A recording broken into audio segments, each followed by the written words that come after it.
ఎన్నో కలలకు ప్రాణం పోసింది, ఎంతో మందిని గొప్పవాళ్లను చేసింది, పల్లె గుండెల్లో విద్యను నాటింది, చీకటి జీవితాల్లో వెలుగును నింపింది. అదే సర్కార్ బడి. నేటి కలెక్టర్లను, నాయకులను, ఆఫీసర్లను తయారు చేసిన బడి ఒంటరిగా మిగిలిపోతుంది ఎందుకు?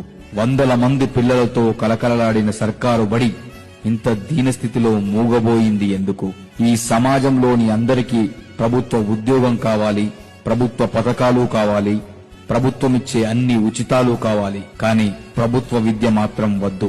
రాష్ట్రానికి, దేశానికి వెన్నెముకైన సర్కారు బడి నేడు చతికిల పడిపోయిన పాపం ఎవరిది?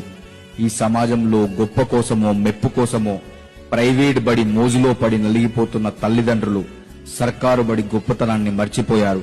వేలు పోసి ఫీజులు కడుతూ సోషల్ స్టేటస్ గా ఫీల్ అవుతున్నారు. అడ్డగోలుగా వసూలు చేస్తున్న ఫీజుల దాహానికి బలవుతున్నారు. నేడు బడి ఓ బ్రాండ్ అయ్యింది, విద్య వ్యాపారమైంది. కానీ ఉచితంగా చదువు చెప్పిన సర్కారు బడి ఎందుకు దూరం అయ్యింది? ఎన్నో కలలకు ప్రాణం పోసింది, ఎంతో మందిని గొప్పవాళ్లను చేసింది, పల్లె గుండెల్లో విద్యను నాటింది, చీకటి జీవితాల్లో వెలుగును నింపింది. అదే సర్కార్ బడి.